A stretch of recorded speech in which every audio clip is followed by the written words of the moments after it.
الحمدللہ رب العالمین والصلاة والسلام علی سید الانبیاء والمرسلین وعلی آلہ واصحابہ وازواجہ اجمعین الی یوم الدین۔ الحمدللہ آج 12 فروری 2023 کو سنڈے کے دن ہمارا یہ پبلک سیشن نمبر 81 انشاءاللہ منعقد ہونے جا رہا ہے۔ آپ کے یہ سوالات پرچوں کی شکل میں ریئل ٹائم میرے پاس آ چکے ہیں، انشاءاللہ ان کو ہم بعد میں ڈسکس کریں گے۔ پہلے کرنٹ افیئر کے طور پر ایک ایشو، پچھلے ویک میں جو ایک انٹرنیشنل ایشو ہے وہ ترکیے میں جو زلزلہ آیا ہے اور شام میں اور ان پورے علاقوں کے اندر، جس میں آلموسٹ کوئی 30,000 کے قریب لوگ شہید ہو چکے ہیں، چونکہ وہ میجورٹی سارے مسلمان ہی ہیں، اور آلموسٹ 1 لاکھ کے قریب جو ہیں وہ زخمی ہیں، اور 50 لاکھ سے زیادہ لوگ بے گھر ہو چکے ہیں۔ ظاہر ہے ایک مشکل وقت ہے ان کے اوپر، اللہ تعالیٰ ان کے لیے آسانیاں اور عافیت والا معاملہ فرمائے۔ جو لوگ اس زلزلے میں شہید ہو چکے ہیں اللہ تعالیٰ ان کی مغفرت فرمائے، ان کے گناہوں سے درگزر فرمائے، انہیں نیک کاموں کا اجر عطا فرمائے۔ اس طرح کی جتنی بھی ناگہانی موت ہیں وہ شہادت کی کیٹیگری میں فال کرتی ہیں۔ بخاری مسلم دونوں میں حدیث ہے کہ اللہ کے محبوب صلی اللہ علیہ وآلہ وسلم نے فرمایا کہ میری امت کے 5 شہداء ہیں، ان میں سے جو طاعون کے مرض میں مبتلا ہو کے مر جائے، پیٹ درد سے کوئی مر جائے، اسی طریقے سے پانی میں ڈوب کے مر جائے، کسی بلڈنگ کے نیچے دب کے مر جائے، اور آگ میں جل کے جو مر جائے وہ بھی اسی کیٹیگری میں فال کرتا ہے۔ جو اللہ کی راہ کا مسافر ہے وہ تو ہے ہی ہے۔ سنن نسائی میں تو یہاں تک آیا ہے کہ جو عورت ڈلیوری کے دوران فوت ہو جائے وہ بھی اللہ کے حضور شہید لکھی جائے گی۔ یعنی جتنے بھی کیٹاسٹروفک قسم کی اموات ہے، ایک ایکسیپشن کے ساتھ کہ آپ نیکی کے کام کے لیے جا رہے ہو، یہ نہیں کہ ایک شخص برائی کے لیے جا رہا ہے اور اس کا بحری جہاز ڈوب گیا تو اسے شہید شمار کر لیا جائے گا، یعنی وہ کسی برائی کے ارادے سے نہ نکلا ہو۔ بہرحال جو عام نیچرل ڈیتھ ہے اس سے ہٹ کے یہ ایک کیٹاسٹروفک جو ڈیتھ ہوتی ہے یہ اللہ کے حضور شہادت کے حوالے سے لکھی جاتی ہے۔ پاکستان میں بھی آپ کو پتہ ہے 8 اکتوبر 2005 کو بہت بڑا زلزلہ آیا تھا، اس میں تو اس سے بھی زیادہ تباہی ہوئی تھی، 1 لاکھ سے زیادہ لوگ شہید ہوئے تھے، اور آج تک اس زلزلے کے جو اثرات ہیں وہ لوگوں کے اوپر موجود ہیں۔ ظاہر ہے کہ لوگ تکلیف کاٹ رہے ہیں، جن کے قریبی لوگ اس میں بچھڑ گئے تھے، اور کتنے لوگ تو اس زلزلے کے بعد پھر سنبھل بھی نہیں سکے فائنینشلی بھی۔ پر یہ جتنی بھی آفات ہیں ان کے اوپر مسلمان کا ایٹیچیوڈ یہ ہونا چاہیے جو قرآن پاک میں اللہ تعالیٰ نے سورۃ البقرہ میں ایک ڈیسٹنی ہماری طے کر دی ہے، وَلَنَبْلُوَنَّكُمْ بِشَيْءٍ مِّنَ الْخَوْفِ وَالْجُوعِ وَنَقْصٍ مِّنَ الْأَمْوَالِ وَالْأَنفُسِ وَالثَّمَرَاتِ، ہم ضرور تمہیں آزمائیں گے، خوف کے ذریعے، بھوک کے ذریعے، جان اور مال میں نقص کے ذریعے۔ اور پھر دیکھیں گے کہ اہل ایمان کا ایٹیچیوڈ کیا ہے، وہ اللہ تعالیٰ نے خود ہی بتا دیا ہے کہ جب بھی انہیں کوئی مصیبت پہنچتی ہے تو وہ کہتے ہیں انا للہ وانا الیہ راجعون، بے شک ہم بھی اللہ ہی کے لیے ہیں، اسی کی طرف سے آئے ہیں، اسی کی طرف لوٹ جائیں گے۔ تو یہ جو اب مصیبت آئی ہے اس کا بھی اینڈ ہو جانا ہے، یعنی دنیا میں ہر چیز کو موت ہے، مصیبت کو بھی تو موت ہے نا۔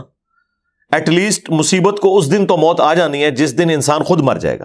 اگر کوئی شخص کسی لا علاج مرض کے اندر مبتلا ہے، کینسر کے مرض کے اندر مبتلا ہے، یا اس کے ڈیلیسز ہوتے ہیں، یا اور کوئی ایشو ہے، یہ تکلیف وہ کاٹ رہا ہے، لیکن یہ تکلیف اس دن تک ہے جس دن تک اس کی سانسیں چل رہی ہیں۔ جب وہ مر جائے گا تو تکلیف بھی اس کے ساتھ مر جائے گی۔ یہ اس کا مطلب ہے کہ ہم بھی تو اللہ ہی کی طرف سے آئے تھے، ہمیں بھی اللہ ہی کی طرف لوٹ جانا ہے، یعنی الٹیمیٹلی یہ تکلیف کا انجام وہی ہونا ہے جو ہمارا ہے۔ جب ہم دنیا سے چلے جائیں گے تو خود بخود وہ دنیا کی جو تکلیف ہے وہ ہم سے ختم ہو جائے گی۔ لیکن اصل مصیبت یہ ہے کہ آخرت میں کیا بنا، یہ نہ ہو کہ دنیا بھی برباد اور آخرت بھی برباد، کیونکہ اللہ تعالیٰ نے فرمایا یوم التغابن، آخرت کا جو دن ہے نا یہ ہار اور جیت کے فیصلے کا دن ہے۔ جیتا وہ جو اس دن اللہ کے حضور کامیاب ہو گیا، ہارا وہ جو اس دن اللہ کے حضور ناکام ہو گیا، والعیاذ باللہ تعالی۔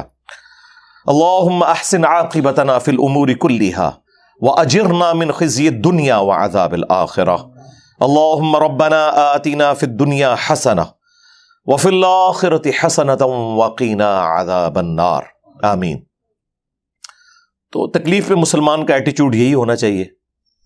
اور ایک مجھے ضمناً دعا یاد آ گئی، صحیح مسلم میں ہے، ام سلمہ کہتی ہیں کہ جب میرے خامن فوت ہوئے، ابو سلمہ بڑے نیک صحابی تھے،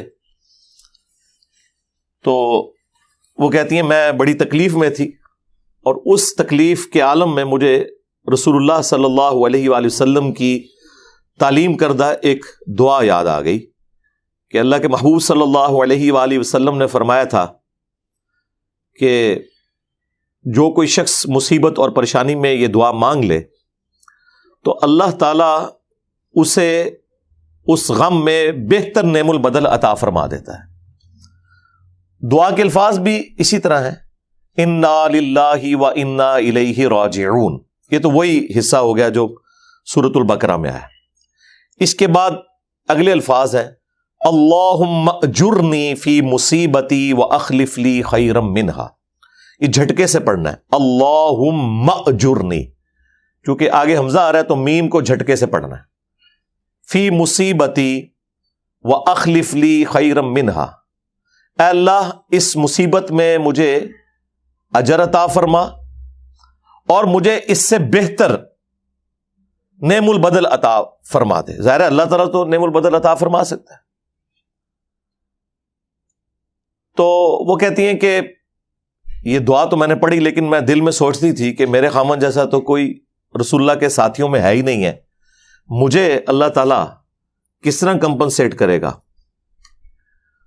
تو وہ کہتی ہیں جب میرے عدت کے دن پورے ہوئے تو رسول اللہ صلی اللہ علیہ وآلہ وسلم نے بنفس نفیس خود پیغام نکاح بھجوا دیا، اور وہ ہماری ماں بن گئی، ام المؤمنین سیدہ ام سلمہ سلام اللہ علیہا، اور یہ رسول اللہ کی بیویوں میں سب سے آخر میں فوت ہوئی ہیں 63 ہجری میں، واقعہ کربلا کے بھی بعد۔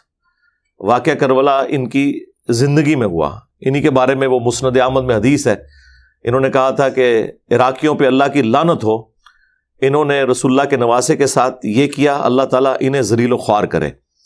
تو ام سلمہ اس وقت زندہ تھی، اور ام سلمہ ہی کا بیان ہے المعجم الکبیر طبرانی کے اندر کہ میں نے حسین ابن علی کی شہادت پہ جنوں کو نوحہ کرتے ہوئے سنا ہے خود۔ نوحہ سے مراد آپ یہ پاکستان انڈیا کا نوحہ نہیں، یعنی مصیبت اور پریشانی کے وقت تکلیف کے ساتھ اپنی آواز کو بلند کرنا، لیکن اس میں کوئی چیخ و پکار نہ ہو، کوئی غلوب پر مبنی الفاظ نہ ہو۔ ویسے ہمارے علماء اہل سنت، حالانکہ یہ نوحہ عربی کا لفظ ہے، وہ ترجمے میں انہوں نے لکھا ہوا ہے کہ میں نے جنوں کے رونے کی آواز سنی۔ چلیں رونا بھی مان لیں۔ تو سیدہ ام سلمہ کو اس دعا نے نفع پہنچایا۔ اس دعا کو میں نے ڈکلیئر کیا ہے کہ مصیبت کی خبر کو خوشی میں بدلنے والی دعا ہے یہ۔ ظاہر ہے کہ اس وقت تو انسان محسوس کرتا ہے نا، وہ تو سورۃ البقرہ میں اللہ تعالیٰ نے فرمایا کہ قریب ہے کہ جس چیز سے تم کراہت کرتے ہو اس میں تمہارے لیے خیر چھپی ہوئی ہے، اور قریب ہے کہ جس چیز سے تم محبت کرتے ہو اس کے اندر تمہارے لیے شر چھپا ہوا ہے۔ اللہ جانتا ہے اور تم نہیں جانتے۔ یہ اسپیسیفکلی تو جہاد اور قتال کے کانٹیکسٹ میں تھی، لیکن یہ جنرل رول ہے کہ بعض اوقات انسان کو وقتی طور پہ کوئی ایک بڑا صدمہ پہنچتا ہے، لیکن الٹیمیٹلی بعد میں آنے والا وقت بتاتا ہے کہ یہ اس کے لیے خیر ہی تھا۔ مثلا جو لوگ تکلیف میں مبتلا ہو کر اللہ کی طرف آ جاتے ہیں، کسی کا جوان بیٹا فوت ہو گیا، کسی کی ماں فوت ہو گئی، کسی کی بہن فوت ہو گئی، کسی کا بھائی فوت ہو گیا، اس کے بعد وہ اللہ کو سیریس لینا شروع کر دے اور اپنی آخرت بنا لے، تو بظاہر جو وہ تکلیف تھی اس کے لیے ہمیشہ کی کامیابیوں کی نوید بن کے آ گئی۔ اور یہ تو سورہ السجدہ میں بھی موجود ہے کہ ہم دنیا کی زندگی میں بھی تمہیں تھوڑی سی تکلیف دیں گے تاکہ تم اللہ کی طرف پلٹ آؤ۔ یہ اللہ تعالیٰ کا رول ہے۔ جب سب کچھ ہیپی ہیپی چل رہا ہو نا تو انسان کو خدا کی ضرورت نظر نہیں آ رہی ہوتی۔ انسان جب تکلیف میں آتا ہے اسی وقت انسان کو محسوس ہوتا ہے کہ اللہ میری ضرورت ہے. تو یہ اللہ تعالیٰ نے دنیا میں تکلیف کا سلسلہ اس لیے رکھا ہے.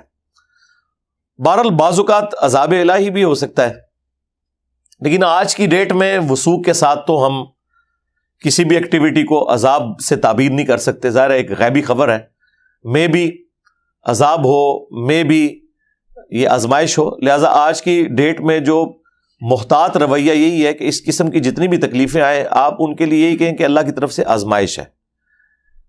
ورنہ تو انسان اپنے مخالفین کے لیے سمجھتا ہے کہ ان پہ اللہ کا عذاب آ گیا ہے، اور اپنوں کے لیے سمجھتا ہے کہ یہ آزمائش ہے. میرا خیال ہے کہ یہ سب کچھ آزمائش کی کیٹیگری میں ہی فال کرنے میں عافیت ہے، اور اس سے ہمیں لیسن لرن کرنا چاہیے. اس قسم کی جو بڑی اموات ہیں وہ پوری انسانیت کے لیے ایک ڈیٹرنس ہے، ایک تنبیہ ہے کہ اس دنیا میں آپ نے ہمیشہ نہیں رہنا، سب نے مر کے اللہ کے حضور پیش ہونا ہے. یہ اصل میں اس سے ایک لیسن ہے. اکثر لوگ یہ پوچھ رہے ہوتے ہیں جی وہ چھوٹے چھوٹے بچے مر گئے جی ان کا کیا قصور تھا، کتنے جانور مر گئے جی ان کا کیا قصور تھا، زلزلے میں مر گئے، سیلاب میں مر گئے، ٹورنیڈو میں جو ہے وہ اٹھائے گئے، ان کا کیا قصور تھا. تو یہ صرف علم کی کمی کی وجہ سے، ورنہ اگر آپ کے پاس تھوڑا سا بھی اسٹیٹسٹیکل ڈیٹا موجود ہے اور آپ انالیسس کرنا جانتے ہیں تو آپ کے علم میں یہ بات ہوگی کہ روزانہ 1 گھنٹے میں 6000 لوگ نیچرل ڈیتھ مرتے ہیں. اتنے بندوں نے روزانہ مرنا ہی ہوتا ہے.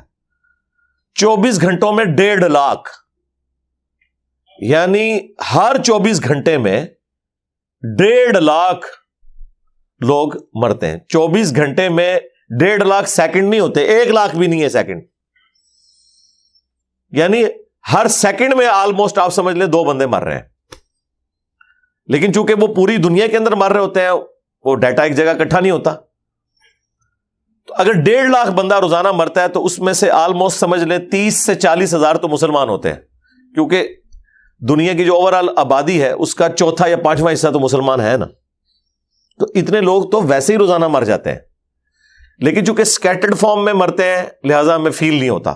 کبھی کبھار کوئی مسجد سے کسی کی فوتگی کا اعلان سنتے ہیں تو پتہ لگتا ہے کہ اچھا کوئی بندہ مرا، ورنہ روزانہ 1.5 لاکھ بندہ ویسے ہی مر رہا ہے.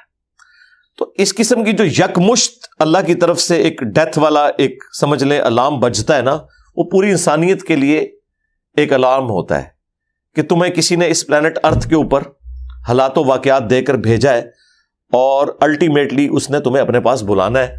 آن دا ڈے آف ججمنٹ تمہیں اللہ کے حضور اکاؤنٹیبل ہونا ہے. تو سدھر جاؤ. میں اکثر کہتا ہوں کہ ایک گلی میں ہونے والی ٹریجک ڈیتھ ایک محلے کے لیے عبرت ہے، ایک محلے میں زیادہ ڈیتھس اس سٹی کے لیے عبرت ہے. ایک سٹی کے اندر بڑا حادثہ جو ہے وہ ایک پورے صوبے کے لیے، اور ایک صوبے میں ہونے والا حادثہ ایک ملک کے لیے، اور ایک ملک میں بڑا ہونے والا حادثہ جس طرح کہ ترکیے میں ہوا، شام میں ہوا، یہ پوری دنیا کے لیے ایک اللہ تعالیٰ کی طرف سے الارم ہے کہ لوگ اللہ کی طرف پلٹ آئیں.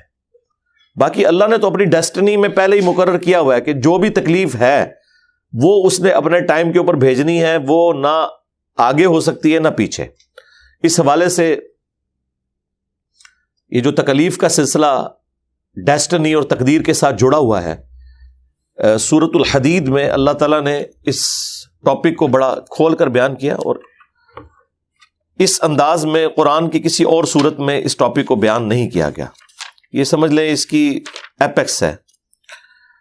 آیت نمبر 22 اور 23، سورت نمبر 57 ہے سورۃ الحدید، اور آیت نمبر ہے 22.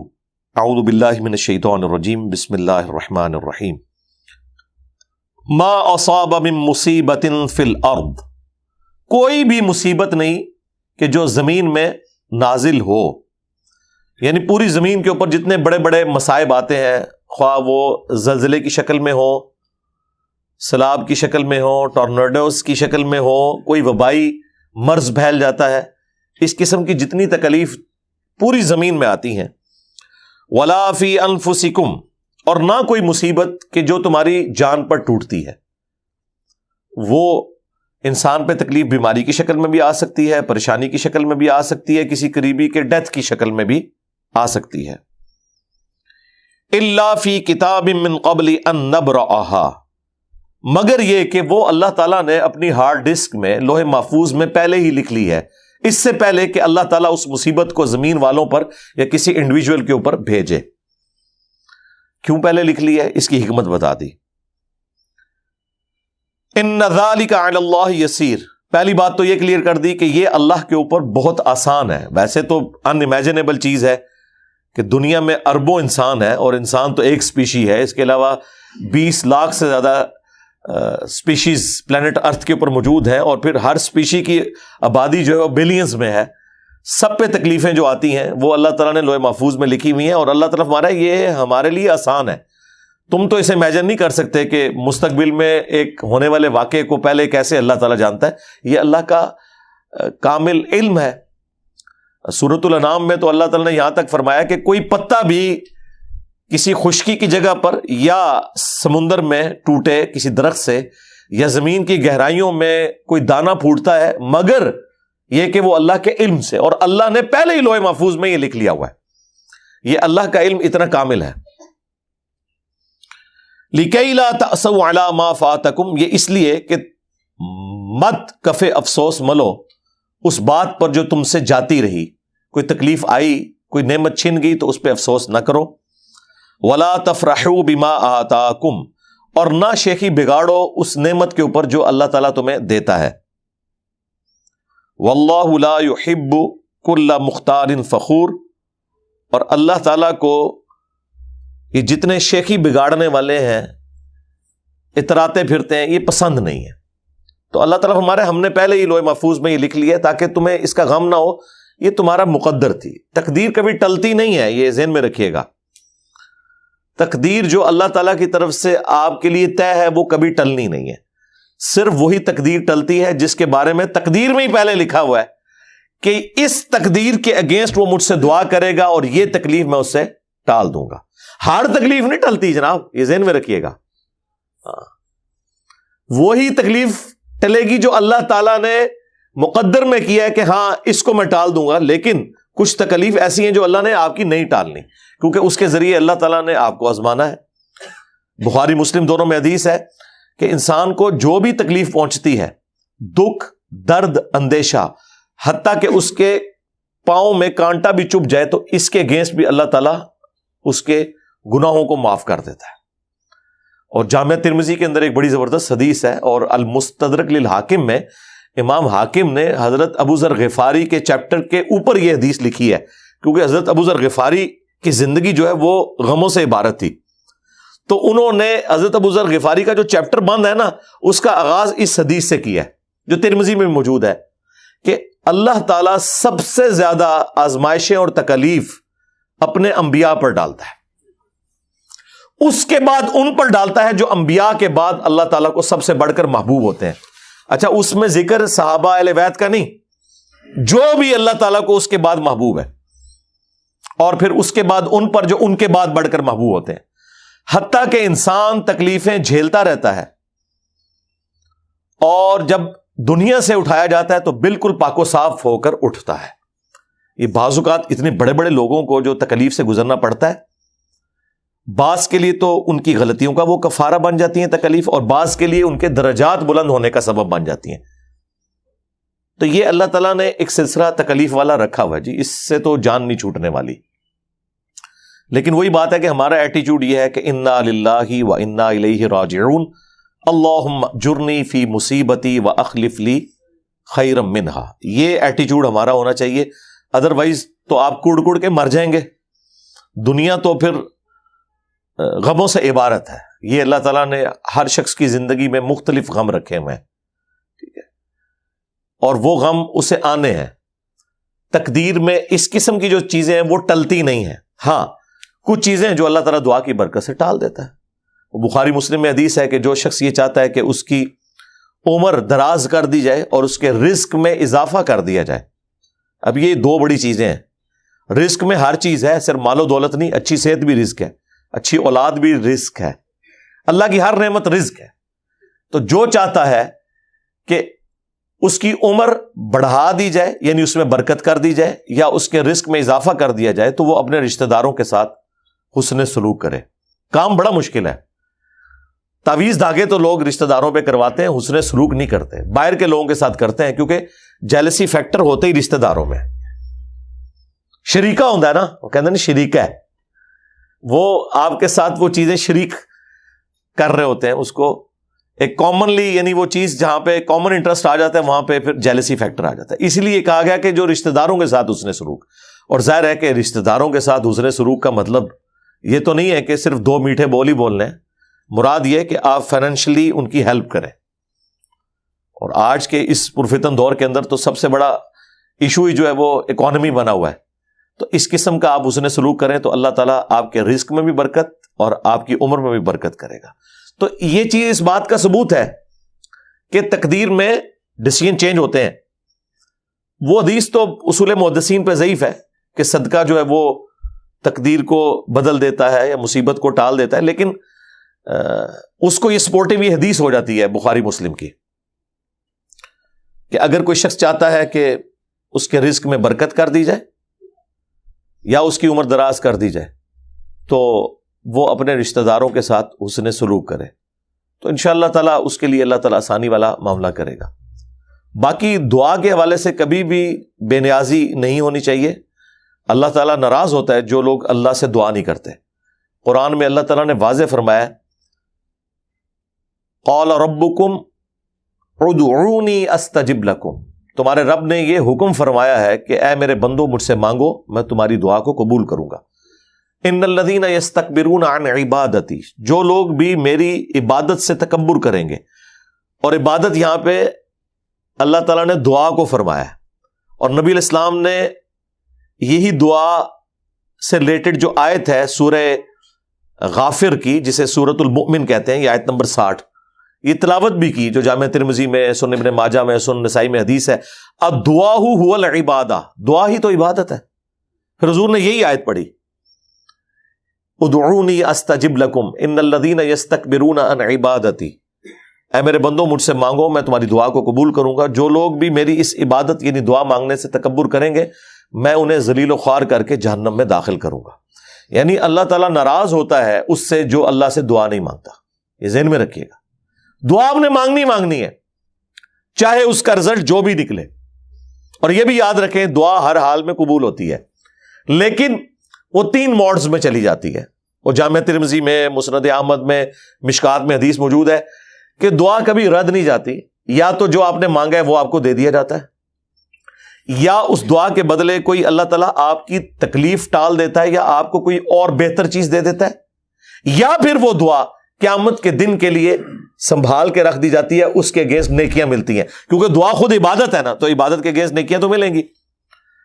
تو کبھی بھی دعا خالی نہیں جاتی. ہاں, اس لیے دعاؤں سے اپنے آپ کو بے نیاز نہیں کرنا چاہیے. اللہ تعالیٰ کی ناراضگی کا سبب ہے جو شخص دعا سے کنی کتراتا ہے. اس لیے دیکھیں کہ ہمارے پروفٹ صلی اللہ علیہ وآلہ وسلم کی پوری مبارک زندگی سینٹرڈ اراؤنڈ گاڈ ہے. کسی موقع پر کوئی دعا نہیں چھوڑی. ٹوائلٹ میں بھی گئے ہیں نا تو بخاری میں آتا ہے اللہم انی اعوذ بک من الخبث والخبائث. ہاں, ٹوائلٹ سے باہر نکلے ہیں تو غفرانک, مسجد میں داخل ہوئے ہیں تو دعا, مسجد سے نکلے ہیں تو دعا. ہر موقع کے اوپر اللہ تعالیٰ کو یاد رکھا ہے تاکہ آپ کا ایک تعلق اللہ تعالیٰ کے ساتھ بنا رہے. تو دعاؤں سے اپنے آپ کو کبھی بے نیاز نہیں کرنا. یہ دعا ہماری ضرورت بھی ہے اور اللہ تعالیٰ کی طرف سے حکم ہے, اور ایسا حکم ہے کہ سورۃ البقرہ کی جو آیت نمبر 186 ہے, سورۃ البقرہ میں اللہ تعالیٰ نے کیا ارشاد فرمایا وَإِذَا سَأَلَكَ عِبَادِي عَنِّي فَإِنِّي قَرِيبٌ. اور اے میرے محبوب صلی اللہ علیہ وآلہ وسلم, جب میرے بندے آپ سے میرے بارے میں پوچھتے ہیں نا تو آپ فرمائیے کہ میں تمہارے بالکل قریب ہوں. اجیب الدعوۃ الداعی اذا دعان, ہر پکارنے والے کی پکار کو سنتا ہوں جب وہ مجھے پکارتا ہے. لیکن فَلْيَسْتَجِيبُوا لِي وَلْيُؤْمِنُوا بِي لَعَلَّهُمْ يَرْشُدُونَ, انہیں بھی چاہیے کہ وہ میرا حکم مانے اور مجھ پر ایمان لائیں جیسا کہ ایمان لانے کا حق ہے. تاکہ یہ رشد و ہدایت پا سکے. یہ ون وے ٹریفک نہیں ہے. لیکن یہاں پہ اللہ تعالیٰ نے فرمایا ہے کہ میرے اور میرے بندوں کے درمیان کوئی اور واسطہ نہیں ہے, ڈائریکٹ مجھ سے دعا مانگے. وہ ٹھیک ہے, جامعہ ترمذی میں 2 احادیث موجود ہیں کہ جو شخص اللہ کا ذکر اور درود شریف پڑھ کر اللہ کی طرف متوجہ ہوتا ہے, اللہ تعالیٰ اسے کبھی محروم نہیں لوٹاتا. وہ تو دعا کا پروٹوکول ہے کہ آپ نے پہلے اللہ کی حمد کرنی ہے, اس کے بعد درود شریف پڑھنا ہے. لیکن خالق اور مخلوق کے درمیان کوئی اور واسطہ نہیں ہے. اس حوالے سے ہر شخص اللہ تعالیٰ سے ڈائریکٹ دعا کر سکتا ہے. اس کو ہمارے استاد ڈاکٹر اسرار صاحب کہا کرتے تھے یہ انسانیت کا میگنا کارٹا ہے. وہ گریٹ برٹن جو تھی نا امپائر, ان کے جو کنگز تھے نا, انہوں نے جو اپنا آئین تھا نا اس میں میگنا کارٹا رکھا تھا کہ ہر رعایا میں سے شخص اپنے حکمران سے جا کے سوال کر سکتا ہے. تو یہ انسانیت کا میگنا کارٹا ہے. وَإِذَا سَأَلَكَ عِبَادِي عَنِّي فَإِنِّي قَرِيبٌ. اور نہج البلاغہ میں مولا علی علیہ السلام کی ایک نصیحت ہے اپنے بیٹے حسن ابن علی کو, اور وہ کلیئر کٹ شرک کا دروازہ اکھاڑ کے رکھ دیتی ہے کہ اے میرے بیٹے, جب بھی تو نے مانگنا ہے تو اللہ ہی سے مانگنا ہے. یاد رکھنا حسن, اللہ نے اپنی بارگاہ کے لیے کوئی دربان بھی مقرر نہیں کیا ہوا کہ جس سے اجازت لے کے تم نے اللہ کے پاس جانا ہے. یہ مولا علی مولا حسن کو نصیحت کر رہے ہیں, اور دیکھ لیں ان کے نام کے اوپر لوگ یا علی مدد کہہ رہے ہیں. مولا علی تو بری ہیں اس شرک سے جو لوگوں نے ان کی طرف منسوب کیا, جس طرح عیسیٰ ابن مریم بری ہیں اس شرک سے جو لوگوں نے ان کی طرف منسوب کیا. یعنی مولا علی تو اپنے بیٹے کو کہہ رہے ہیں کہ کوئی دربان بھی نہیں ہے اللہ کا, جب بھی دعا کرنی ہے اسی سے کرنی ہے. تو مولا علی نے تو نہیں کہا کہ تو نے میرا بیچ میں واسطہ ڈال لینا اپنے باپ کا یا اپنے نانا کا. کوئی نہیں. کوئی ایک آیت, کوئی ایک حدیث ایسی نہیں موجود, نہ سنیوں کے ہاں نہ شیعہ کے ہاں, جس میں ہو کہ آپ نے بیچ میں بندہ کو اس طریقے سے داخل کرنا ہے. ہاں, وسیلہ اور توسل کے طور پر آپ کسی نیک آدمی سے دعا کروائیں, وہ الگ بات, وہ تو آپ کروا سکتے ہیں. لیکن اللہ اور مخلوق کے درمیان کوئی واسطہ اس حوالے سے کوئی نہیں ہے.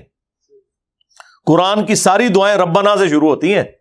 ہاں وہ ٹھیک ہے, بخاری میں حدیث ہے 1010, مشکات میں موجود ہے. سیدنا عمر کہتے ہیں کہ اے اللہ, جب تک تیرے نبی ہم میں موجود تھے, انا کننا نتوسل الیک بنبینا, بے شک ہم پہل تیرے نبی کے ذریعے تیری طرف توسل اختیار کرتے تھے. ہم تیرے نبی کے چچا کو اب لے کے آئے ہیں, ان کی دعا کی برکت سے بارش نازل فرما دے. لیکن دعا انہوں نے بھی اللہ سے کی ہے, یہ ذہن میں رکھیے گا.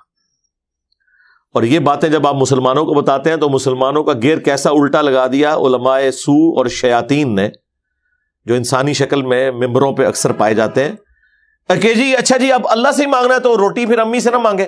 اندازہ کریں, یہ قرآن کا مذاق اڑا رہے ہوتے ہیں ایاک نعبد و ایاک نستعین کا.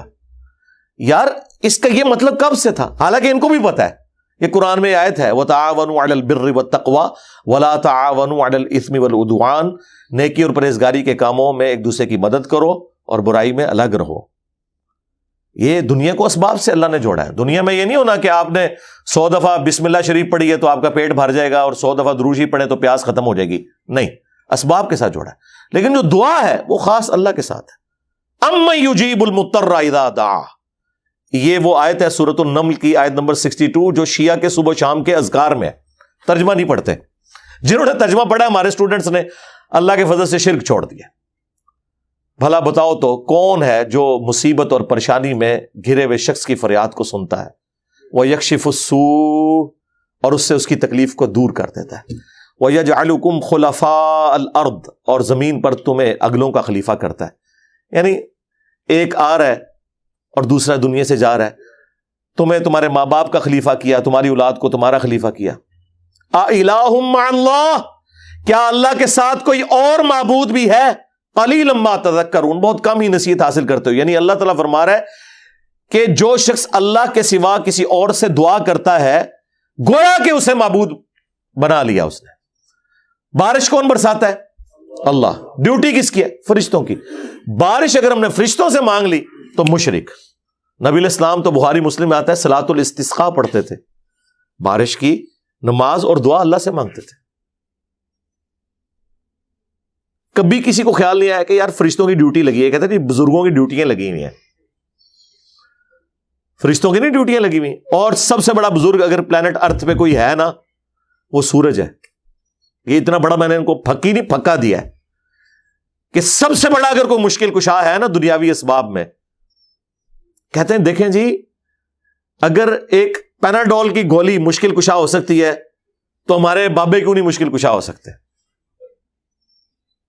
اندازہ کریں. یہ ان لوگوں کی عقل کا لیول ہے. سرکار یہ پیناڈول کی گولی تو چھوڑ دیں، سب سے بڑا جو مشکل کشا ہے نا یہ سورج ہے.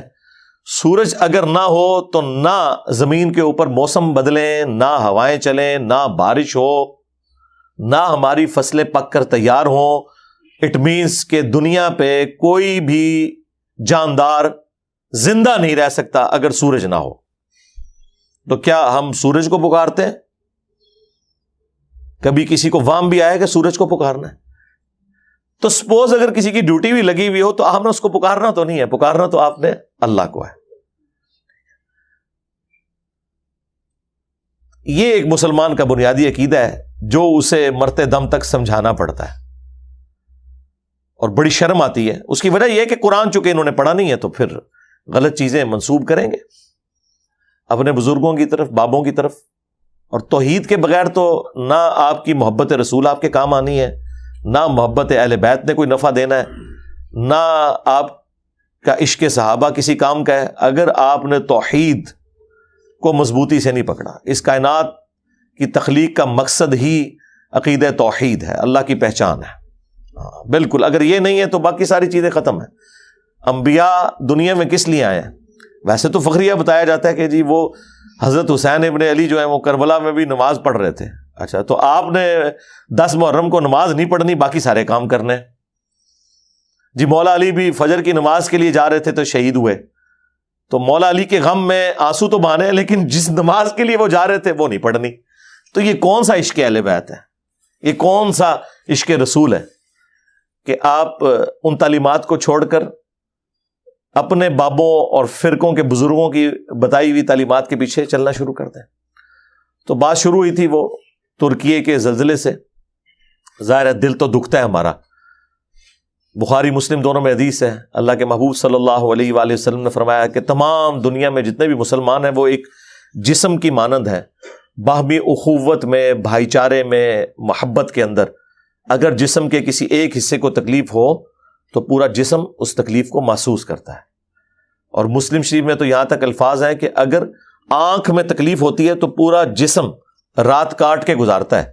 یعنی ظاہر ہے کہ یہ اللہ تعالیٰ نے ایک نیچرل اس طرح کا رکھا ہے اور یہ ہمارے ایمان کا ایک تقاضا بھی ہے نا جی کہ ہم، بخاری مسلم میں حدیث ہے کہ اللہ کے محبوب صلی اللہ علیہ وآلہ وسلم نے فرمایا کہ مؤمن وہ ہے کہ جو اپنے لیے پسند کرتا ہے وہی اپنے بھائی کے لیے پسند کرے. تو ہم کبھی بھی اپنے لیے نہیں پسند کرتے کہ ہماری فیملی اس طریقے سے روڈوں پہ آ جائے ایک تکلیف کی وجہ سے، لیکن ظاہر ہے ایک تکلیف سے وہ گزر رہے ہیں. ہمیں اپنے اینڈ پہ ان کے لیے دعا بھی کرنی چاہیے. اور جو لوگ صاحب ثروت ہیں ان کا کام ہے کہ جو NGOs ایمانداری کے ساتھ اس حوالے سے کام کر رہی ہیں، جس طرح جماعت اسلامی کی الخدمت فاؤنڈیشن پوری دنیا میں جہاں کہیں بھی مسلمانوں پہ برا وقت آتا ہے، چاہے برما کے مسلمانوں پہ، کشمیر کے مسلمانوں پہ، شام میں، عراق کے اندر، اور ابھی اس حوالے سے بھی ان کی ایڈورٹیزمنٹ چلنا شروع ہو گئی ہیں ٹی وی چینلز کے اوپر، شام اور ترکیے کے حوالے سے. تو ان لوگوں کو آپ اس حوالے سے سپورٹ کریں تاکہ آپ کا جو دیا ہوا مال ہے وہ اللہ کی راہ میں صحیح جگہ پہ لگ جائے. زکوٰۃ میں سے دیں اور ردی مال نہ بھجوائیں، زکوٰۃ میں سے نکالیں. اور اگر کسی کی زکوٰۃ ختم ہو گئی ہے تو وہ اگلے سال کی ایڈوانس بھی نکال کے دے سکتا ہے. تو جو لوگ دے سکتے ہیں وہ ضرور دیں، اس میں پیچھے نہ ہٹیں. دعاؤں میں تو ہم نے یاد رکھنا ہی ہے، وہ تو ایک مسلمان کا حق ہے کہ دوسرے کو یاد رکھے. وہ تو مسلم شریف میں بڑی زبردست حدیث ہے کہ جو شخص اپنے بھائی کی غیر موجودگی میں اس کے لیے دعا کرتا ہے نا تو اللہ تعالیٰ ایک فرشتہ مقرر کر دیتا ہے جو اس کی دعا پہ آمین بھی کہتا ہے اور کہتا ہے یا اللہ جو کچھ یہ اپنے بھائی کے لیے مانگ رہا ہے نا تو بھی اس کو یہی کچھ عطا کر دے. تو دعا کرنے میں ہمارے اپنے لیے بھی ایک فائدہ ہے، وہ ہمیں دعا کرنی چاہیے. اینڈ پہ میں دوبارہ سے دعا کروں گا ان تمام لوگوں کے لیے جو اس میں شہید ہوئے کہ اللہ تعالیٰ ان کی مغفرت فرمائے، اور جو اس میں زخمی ہیں جلد از جلد اللہ تعالیٰ انہیں شفا دے، اور جو لواحقین ہیں انہیں اس تکلیف پر صبر دے، اس صبر کے اوپر اجر عظیم عطا فرمائے۔ صلو علی محمد و آل محمد، اللہم صلی علی محمد وعلی آل محمد واصحاب محمد وازواج محمد اجمعین الی یوم الدین، آمین۔